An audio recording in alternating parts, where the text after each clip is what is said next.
भगवंती नावाणी सिंधियत जी सूंह। हिननि जे मिठड़े आवाज़ ऐं सुहिणी मुर्क जे करे हिननि खे सिंधी कोयल पिणु चयो वेंदो आहे। तमामु नंढड़ी उमिरि में ई हिननि गायकी शुरू कई। पहिरों सचल साहिब जा गीत, शाह साहिब जा गीत उन्हनि सां शुरूआत कई। पोइ अॻियां वधंदे हिननि मशहूरी तॾहिं हासिल कई जॾहिं हिननि सुखमनीअ जा 5 भाङा गाया। चवंदा आहिनि न त भगवंती नावाणी ऐं सुखमनीअ खे कोई जुदा नथो करे सघे।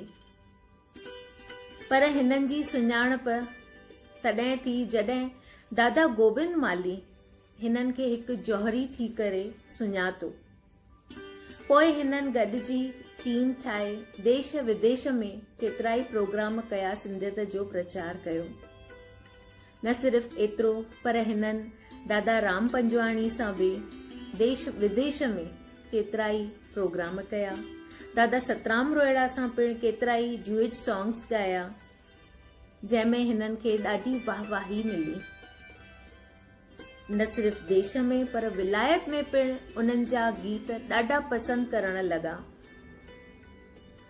हिननि रंगमंच जे केतिरनि ई प्रोग्रामनि में कमु कयो बतौर एक्ट्रेस ऐं प्लेबैक सिंगिंग पिणु ॾिनी। फिल्म्स में पिणु कमु कयो।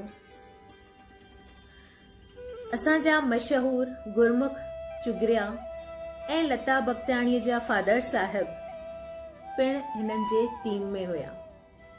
हिननि जा ॻायल लाॾा अॼु बि हर घर में जिते शादी हूंदी आहे उते ज़रूर हलंदा आहिनि। चवंदा आहिनि न त भगवंती नावाणी जे लाॾनि बिना शादी अधूरी सी आहे।